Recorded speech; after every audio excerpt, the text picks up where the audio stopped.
Hello बच्चों, 10th class science के lesson carbon एवं इसके यौगिक का टॉपिक एल्कीनो का आईयूपीएसी नामकरण हम इस वीडियो में सीखने जा रहे हैं।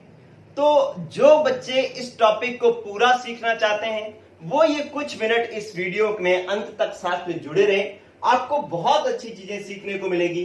10th क्लास के बहुत सारे क्वेश्चन इससे हल होंगे। देखिए बच्चों, एल्कीनो का आईयूपीएसी नामकरण आपने करना है तो पहले जान लो एल्कीन होते कौन से हैं।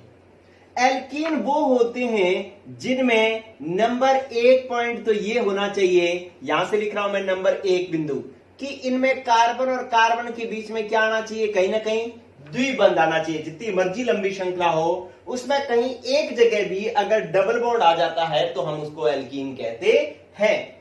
दूसरी बात देखो बच्चों कि ये एक सामान्य सूत्र कौन सा, CnH2n की पालना करना चाहिए।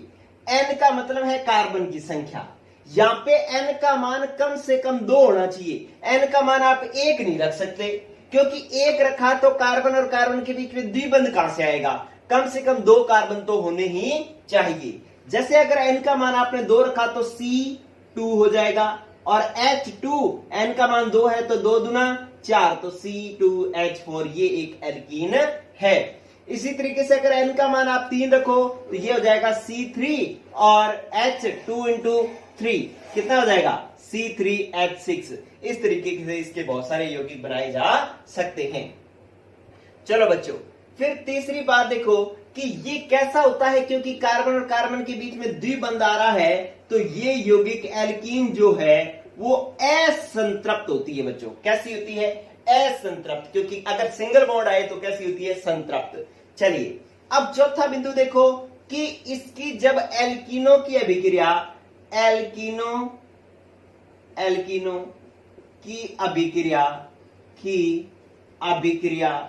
ब्रोमीन जल से करवाने पर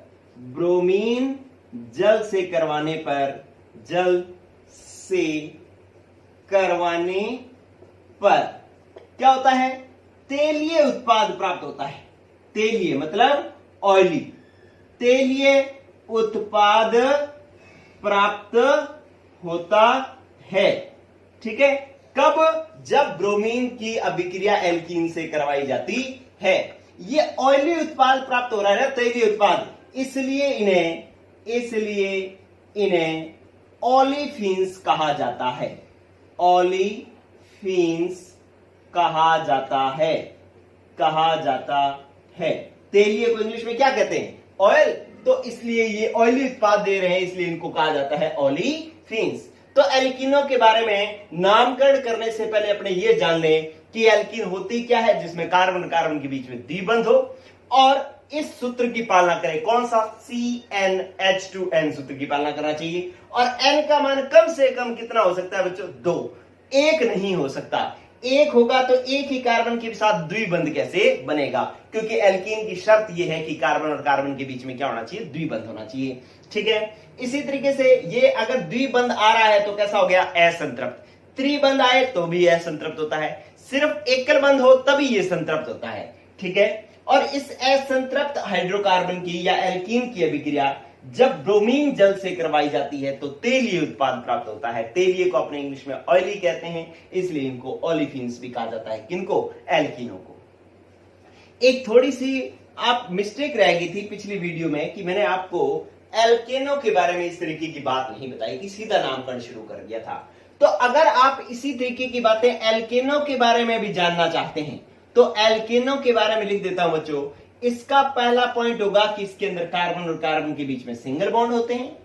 दूसरा पॉइंट है कि इसका जो एल्केनो का जो सामान्य सूत्र होता है वो CnH2n+2 होता है।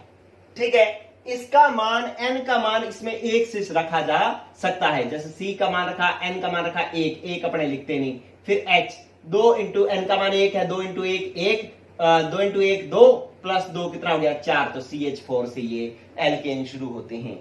और n का मान अगर आप 2 रख दो तो ये हो जाएगा C2H, 2 इंटू 2, 2 दूनी 4 प्लस 2 कितना हो जाएगा C2H6। इस तरीके से और आगे इसके सूत्र बनाए जा सकते हैं।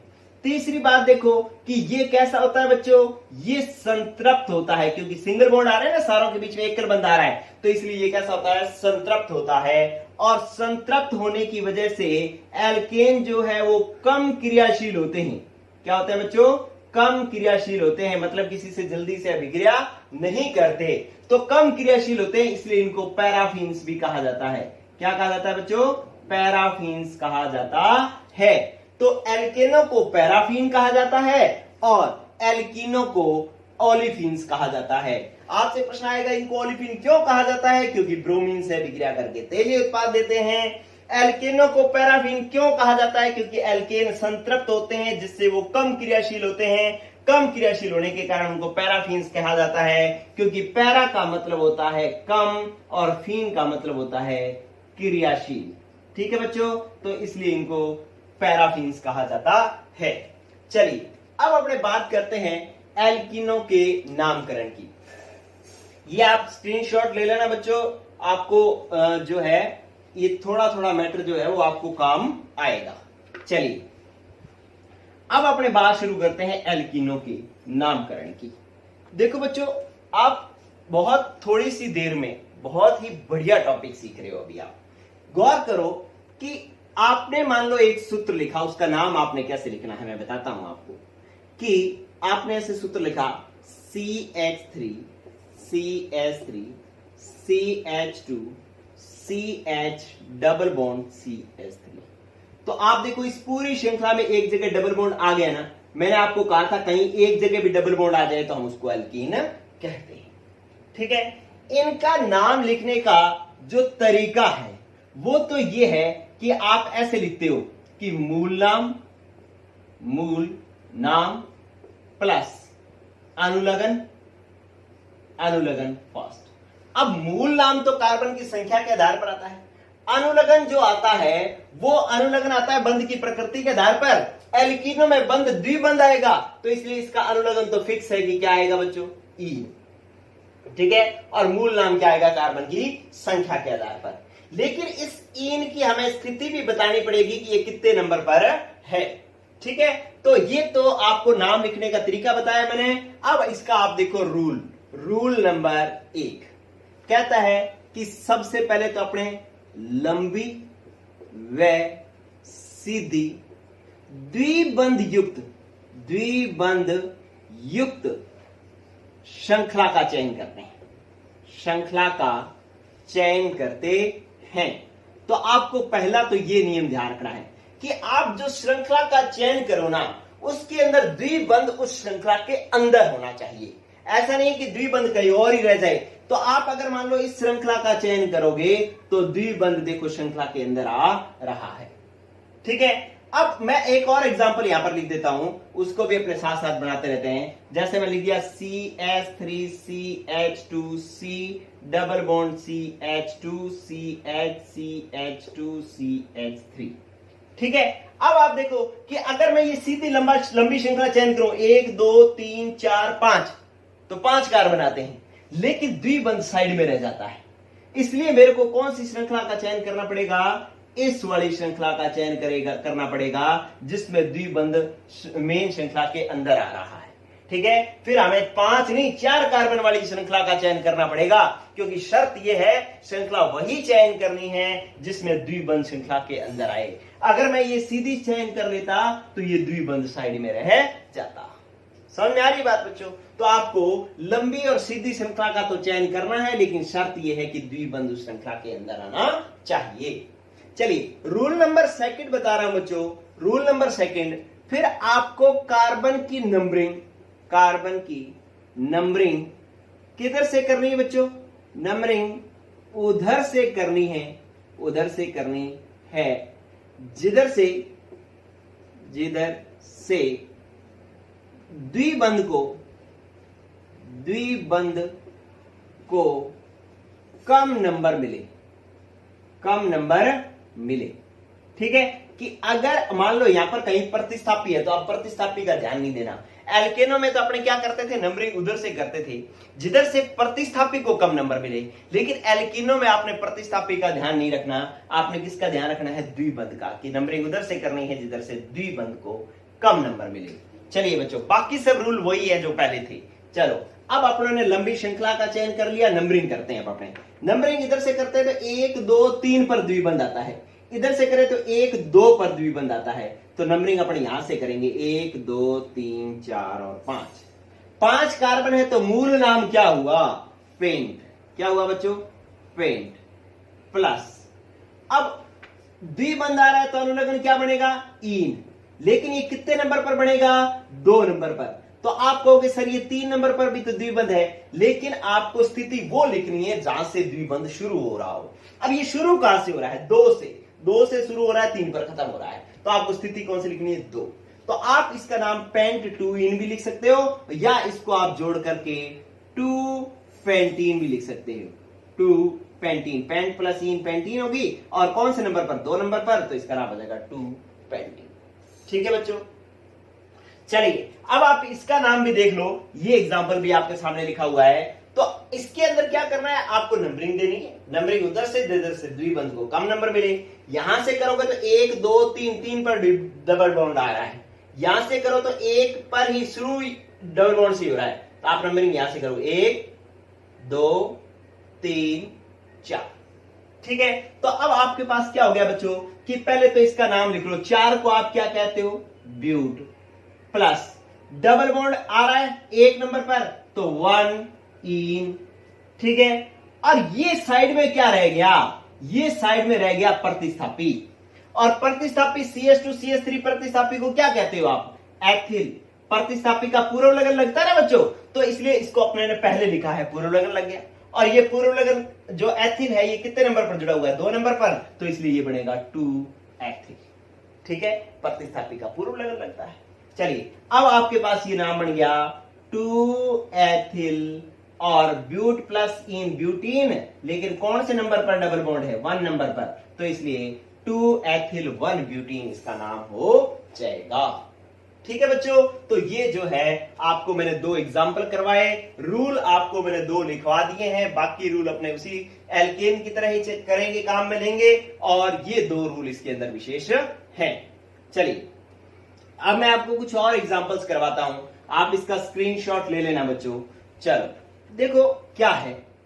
अब आपके पास है कि मैंने एक एग्जांपल लिखा कि CH3 CH2 CH2 CH double bond CH3, इसका नामकरण करना है। ठीक है, तो आप पहले सीधी और लंबी श्रृंखला जिसमें द्विबंध हो तो यही बन रही है। फिर आप करो नंबरिंग।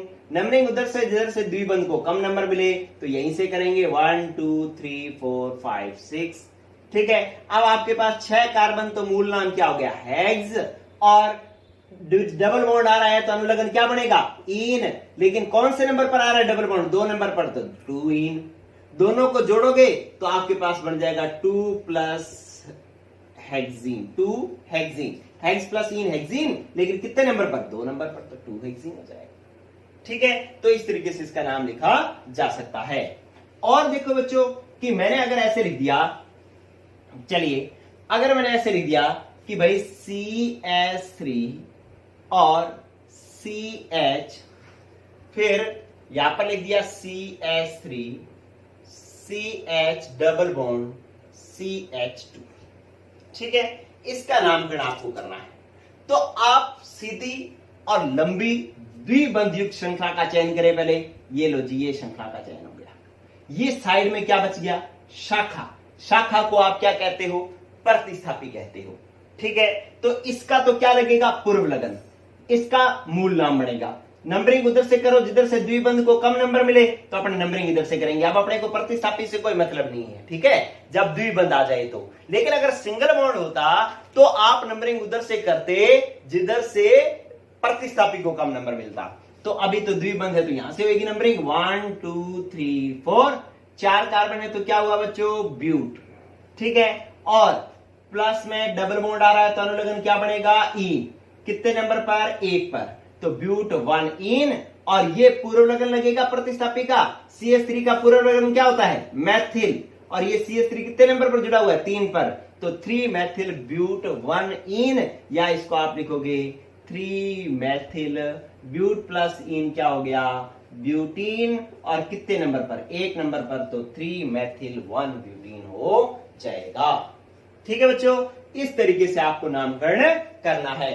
पेपर में जो है ना, आपको ऐसा क्वेश्चन मिलेगा कि ऐसे सूत्र लिखा होगा और आपको कहेगा इनके IUPAC नाम लिखो। 10th बोर्ड के अंदर इस तरीके का क्वेश्चन मिलेगा। चलिए, इसके बाद आप देखो कि नेक्स्ट जो है, आपने देखा यहां पर मैं एक लिख रहा हूं CH2, यहां पर मैंने लिखा CH2 और यहां पे कर लेता हूं मैं डबल बॉन्ड CH2। ये लो, इसका नाम अगर लिखना होता तो आप क्या करते, पहले सीधी और लंबी श्रृंखला का चयन, ये लो जिसमें द्विबंध हो। नंबरिंग उधर से जिधर से द्विबंध को कम नंबर मिल रहा हो। अब अपने को CL से कोई मतलब नहीं है, द्विबंध को कम नंबर मिलना चाहिए, तो नंबरिंग यहां से करेंगे 1 2 3। ठीक है, 3 कार्बन हो गए तो क्या बन गया, प्रोप। और प्लस 1 पर क्या आ रहा है, इन, डबल बॉन्ड 1 पर आ रहा है ना, तो 1 इन। और यहां पर क्या लगेगा, Cl3। Cl जो है वो क्या है, प्रतिस्थापी का क्या लगेगा, पूर्व लगन। और Cl का पूर्व लगन क्या होता है, क्लोरो, तो हमने लिख दिया क्लोरो। और कितने नंबर पर जुड़ा हुआ है, 3 पर, तो ये नाम हो जाएगा 3 क्लोरो।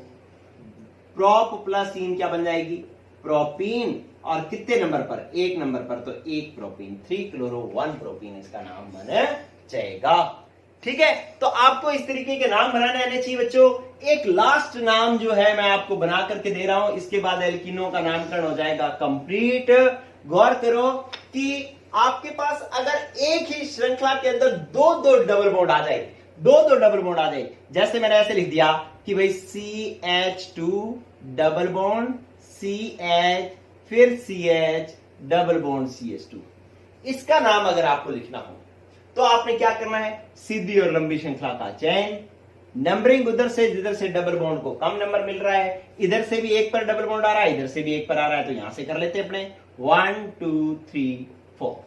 ठीक है, अब आपके पास क्या हो गया, 4 कार्बन, तो आप क्या कहते हो 4 को, ब्यूट। 4 को क्या कहते हो, ब्यूट।